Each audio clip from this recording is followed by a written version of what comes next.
Stimulus bansos dipilih pemerintah sebelum pemberlakuan kenaikan PPN 12%. Apakah kebijakan pemberian bansos ke masyarakat sebelum pemberlakuan kenaikan PPN 12% sepadan? Sudah bergabung ekonom Universitas Indonesia Budi Frensidi. Selamat pagi, Prof. Budi. Pagi Mbak Uta. Prof. Budi, pemerintah akan menyalurkan bansos sebelum kenaikan PPN 12% yang hampir dipastikan mundur pemberlakuannya. Tapi pertanyaannya adalah, apakah stimulus ini sepadan dibandingkan dengan dampak jika PPN naik ke 12% ke depannya?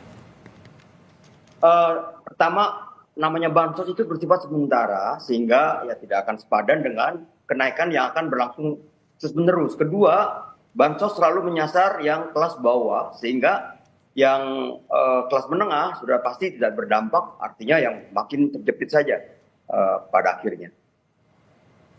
Oke, artinya memang bansos ini sifatnya temporer yang harus diperhatikan oleh pemerintah karena dampak PPN 12% ini nggak temporer gitu, tapi bisa berjalan panjang. Prof. Budi, April 2022 PPN juga naik jadi 11%. Apakah pelemahan daya beli kelas menengah yang terjadi saat ini adalah hasil atau ada andil kenaikan PPN 11% 2 tahun yang lalu itu? Saya pikir ada andil dari kenaikan PPN dari 10 menjadi 11% ya, karena kalau kita belajar pajak, yang namanya pajak itu memang selalu ada efek kontraktif. Jadi tidak bisa dipungkiri bahwa kenaikan PPN 10 menjadi 11% mempunyai andil di dalam menurunkan daya beli masyarakat. Oke, artinya memang ini juga harus diwaspadai kalau misalnya yang terjadi 2 tahun lalu efeknya bisa sampai sekarang, kalau misalnya nanti terjadi 12% juga bisa saja apa yang terjadi sekarang bisa terjadi juga Iya, nanti. apa yang terjadi katakan sejak April 2022 ini kita khawatir terulang lagi, semakin menurun lagi daya beli, karena kan kalau kita lihat di 2019 hingga 2024 itu atau di Maret 2024 itu kan kelas menengah sudah turun. 2019 itu 57,3 juta atau 21,5%, dan di Maret 2024 itu hanya menjadi 17,1% atau 47,9 juta orang. Jadi ya terasa sekali, terlihat sekali. Belum lagi rata-rata tabungan yang juga turun 6,3% ya, menjadi hanya kalau tidak salah 4,3 juta per Juli tahun ini. Itu angka-angka yang bisa saya sampaikan. Prof, penerimaan pemerintah diperkirakan bisa bertambah antara 70 triliun sampai 80 triliun per tahun karena PPN naik ke 12%. Adakah hitungan bahwa konsumsi nasional bisa atau akan turun di bawah 57% dari PDB? Ya, kita tahu bahwa kalau hukum demand and supply, terutama demand, itu ada berlaku elastisitas.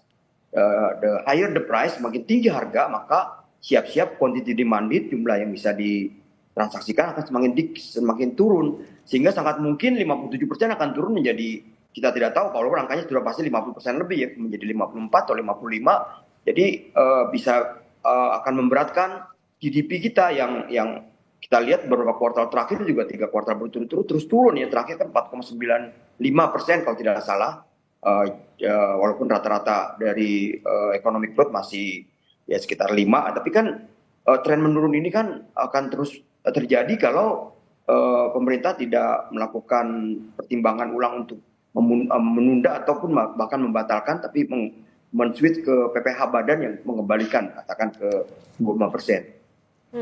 Oke. Prof, hitungan Anda, akan ada berapa besar kelas menengah yang turun kasta jadi rentan miskin atau bahkan hampir miskin karena PPN 12% ini?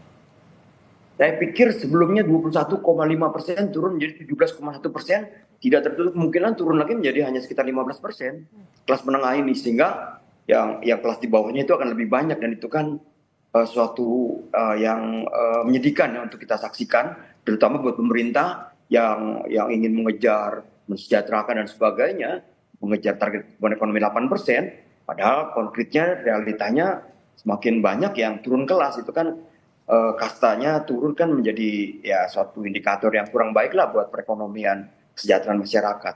Saya pikir akan bisa turun ke 15% atau 15, sekian persen ya, Mbak Okta. Ya, selain turun kelas tentu yang juga menjadi catatan adalah masyarakat yang belanja bisa jadi mengerem bagaimana pengeluaran mereka ataupun juga daya beli mereka juga akan terdampak Iya, dengan istilahnya PPN 12%. mereka mulai mencoba ataupun mempromosikan frugal living, dan ini Ya, juga frugal living. sudah pasti efeknya sangat negatif buat perekonomian kita karena semakin sedikit orang sedia membelanjakan uangnya. Prof Budi, bansos ini kan yang jadi catatan adalah hanya untuk kelas bawah. Artinya apakah ini juga bisa diartikan begitu perlindungan terhadap kelas menengah memang kosong, bahwa pemerintah memang ya nggak peduli dengan kondisi kelas menengah, padahal tadi bisa angkanya kalau dari 17%-an begitu bisa jadi 15% karena ada kenaikan PPN 12% ini.